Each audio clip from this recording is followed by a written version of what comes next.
करंजगाव येथील गोदावरीच्या पात्रातील पानवेलीसाठी बैलगाडा शौकीनांचा पुढाकार।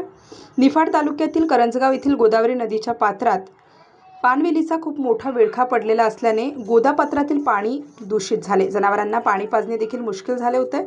पानवेलींनी काठापर्यंत वेढा घातला असल्याने भाविकांची अंघोळीसाठी गैरसोय व्हायला लागली। डासांचा प्रभाव वाढू लागला असल्याने तसेच गुढीपाडव्याला श्री हनुमान यात्रा उत्सव असल्याने करंजगाव येथील बैलगाडा चालक मालक, टांगा शौकीन तसेच श्री हनुमान यात्रा उत्सव समितीने MDM अर्थ मूव्हर्सचे संचालक नंदू मोरे, मंगेश मोरे, सोसायटीचे चेअरमन संदीप कोटकर यांनी पानवेली काढण्यासाठी पुढाकार घेतला।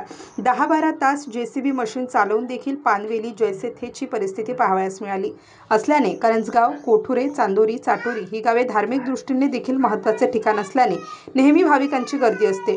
काठोकाठ भरलेल्या पानवेलीमुळे भाविकांना मनस्ताप होत असल्याने शासनाने पानवेली काढण्यासाठी पुढाकार घेऊन पानवेली मुक्त स्वच्छ गोदावरी नदीसाठी पाऊल उचलावे अशी मागणी करंजगाव येथील टांगा शौकीन व ज्येष्ठ नागरिक हनुमान यात्रा उत्सव समितीने केली आहे। निफाड तालुक्यातील करंजगाव गोदावरी नदीवर आम्ही येथे उभे असून या गोदावरी नदीला पानवेलीचा खूप विळखा पडलेला आहे। आम्ही वेळोवेळी स्टार न्यूजच्या माध्यमातून शासनाला विनंती पण केली की पानवेली काढली पाहिजे, पण शासन याच्याकडे लक्ष देईना।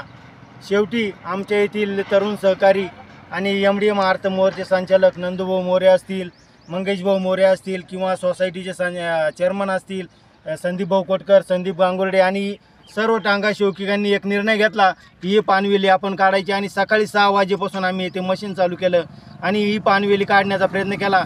पण ही पानवेली खूप असल्यामुळे एवढे 10-12 तासांनी काही पण होऊ शकत नाही। तरी आम्ही शासनाला विनंती करतो की याच्याकडे लक्ष देऊन लवकरात लवकर ही पानवेली या गोदावरी या पानवेलीच्या विळख्यातून मुक्त केली पाहिजे, एवढी आम्ही शासनाला या टांगा शौकीयांच्या माध्यमातून स्टार न्यूजसाठी मुकुंद आव्हाड, सारोळे, थडी।